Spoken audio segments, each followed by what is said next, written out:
Hey, I'm Jackie, and we're here at the table with events where we try some food, grab some drinks, shoot the shit, maybe interview somebody from the staff. This particular episode a little different. I was invited to a very special event where we tried some wine. The event was called Into the Wild, Wines of Untamed Places. The reason why it's so different is because I wasn't allowed, well, I don't want to say where the location is because it's corporate and legal purposes. I just don't want to get into that. And this tan line is crazy. But yeah, so it's very unique. It was definitely outside my realm. I didn't think I was sophisticated enough to be there. But shout out to Blake for the invite and everything. Thank you so much. With that being said, though, I guess enjoy the episode. And like I always say, we're not just trying to build a company. We're building a community. Later.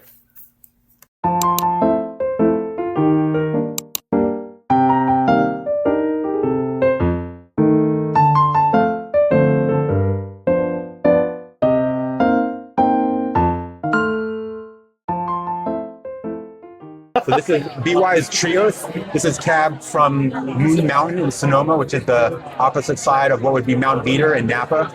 Massimo Monticelli, previously of Silver Oak. We've got Anthem. This is actually in Mount Veeder, so we're in Napa, just the other side of the mountain from where we just were. This is our 2018 vintage.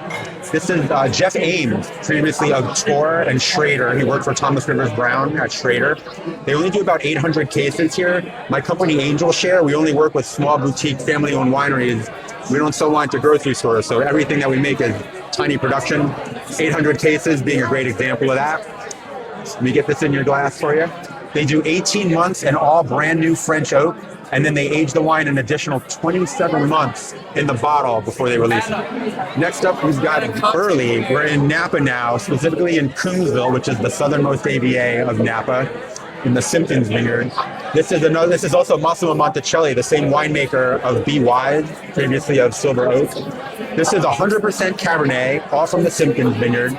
They only do about 1,200 cases here, but maybe most impressively is their vineyard manager, Mike Wolf, also works for Delaval and Scarecrow.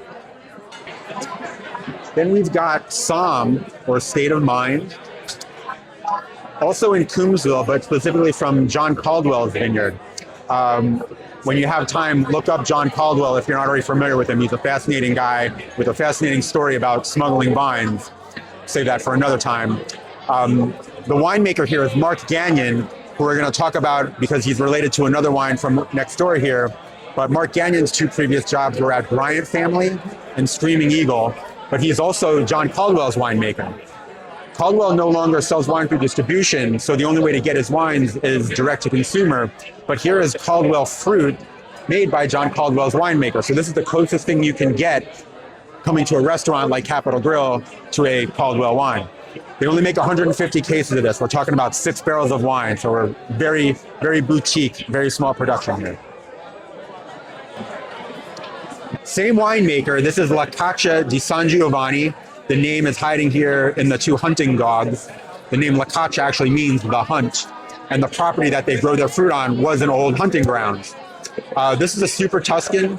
It's 40% Cabernet with hefty chunks of Cabernet Franc and Sangiovese, just a tiny bit of Merlot and Petit Verdot. They farm it organically.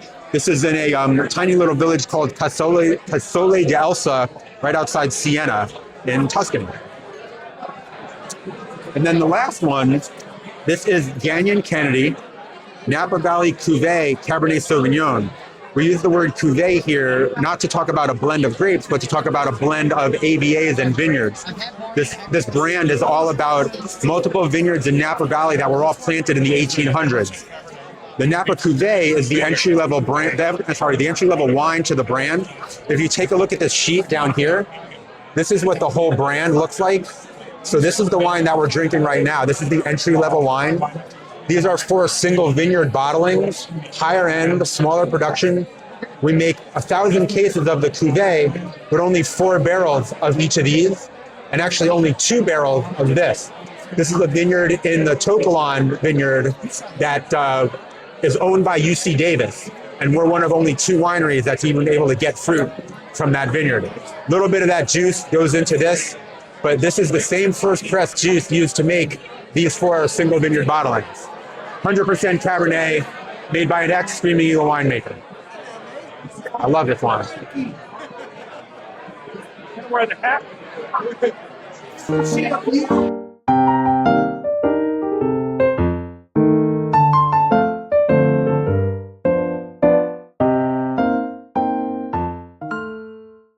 All right. This is Dan White with Republic National. I'm here representing Purple Angel from the Montes Alpha family. This is coming out of this is a Carmenere out of Chile. Absolutely beautiful. This is one of the premier wines you can get out of Chile. 93% Carmenere, 7% Petit Verdot. Carmenere, one of the coolest stories in wine, was thought to be an extinct grape. However, in the 1980s, they started testing it, realizing that the Merlot that they thought was in Chile was actually Carmenere. Absolutely beautiful, soft Bordeaux style wine. I have some right here personally. We don't need to talk about that too much, though. Thank you so much.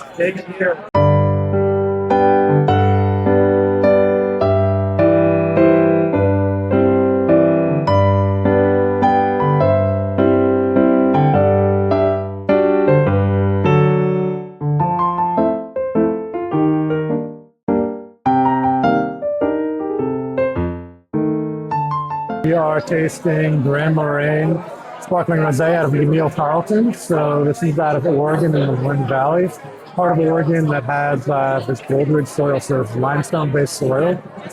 And it is going to be much lighter, much more delicate than a lot of the Pinot Noirs coming out of the rest of the Wind Valley, which is all volcanic-based soil. So this is a blend of 52% Pinot Noir, 44% Chardonnay, 4% Pinot Meunier, which is all barrel aged before it does its secondary fermentation to give it that effervescence, that sparkling wine quality, that champagne bubble that we all know and love. And then it spends 3 years on the lease to give it this rich, soft, kind of yeasty, ready, autolytic character.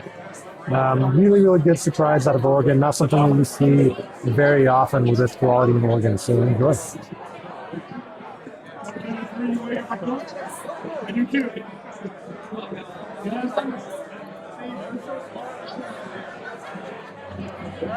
So, a lot of bright strawberry, just good, easy drinking, really refreshing. Again, the complexity coming out of Oregon is quite a bit different than what you see from a lot of kind of entry-level standard producers that you get making sparkling wine in Oregon. After that, we have a really lovely bottle of Sancerre from Comte de la Faune. So this is 3 different soil types in Sancerre, all showcasing different qualities on Sauvignon Blanc. The kind of star of the show for the bottle is going to be called Select soil. So it's what gives Sancerre that really characteristic smoky, flinty gunpowder complexity that really tames down the tropical, kind of bright grapefruit, punky Sauvignon Blanc character in the wine. And then back to Oregon, we have Ben Lane Pinot Noir. This is coming from the Huneeus family, the founders of Quintessa that moved here from Chile about 50 years ago at this point. All organic farming, native yeast fermentation, neutral oaks as well, gravity fed, again off of that really heavy limestone soil in the Emile Carlton district in Oregon. So really, really bright, elegant style Pinot Noir, very different from most of Oregon's Pinot Noirs. And then we have a tale of 2 different Cabernets. The first one is from the Jackson family estate, so the proprietors, founders of Kendall Jackson Winery. This is basically the vineyards in their backyard over the mountains in Alexander Valley. So Cabernet Sauvignon at high altitudes, about 4,500 feet above sea level. What that does is make the grapes have to survive a lot more in the valley floor. We're a lot more stony soils, not nutrient dense, not rich. So we got grapes that want to protect themselves. So thicker skin, smaller berries. So you're going to get much more concentration into a single bottle of wine than you do from Napa Valley proper. So much more tannic, much more kind of gamey, rustic character, and much more fuller body. Following that, we have a very, very elegant style of Cabernet Sauvignon from Fortunate Son. which is Jason Woodbridge, who makes 100-acre wines.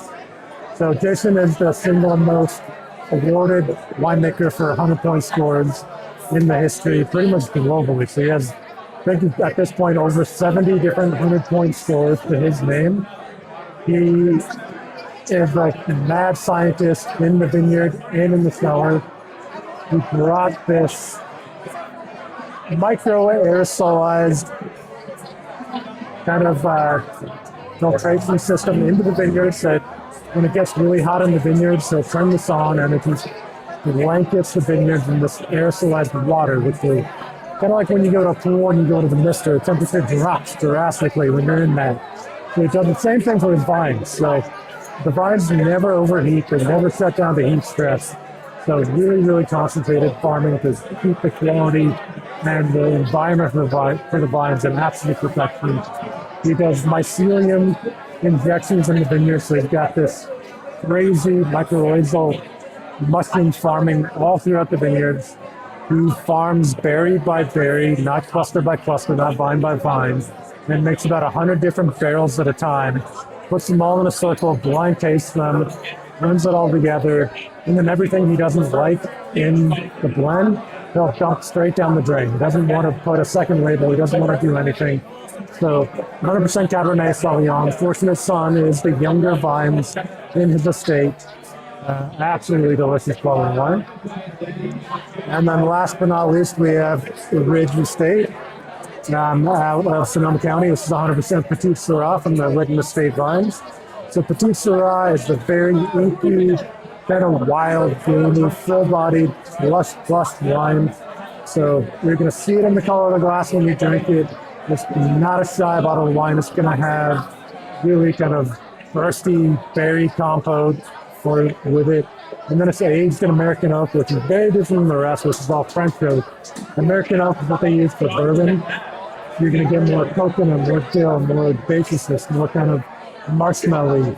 It's a wider grain texture on the oak. So you're going to get more of that influence to soften the wines. Even though it's a fuller bodied one, it's going to be this really pillowy, soft, luscious texture.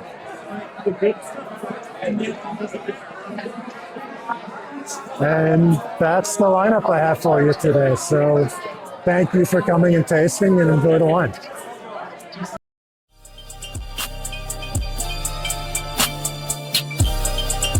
I just been feeling like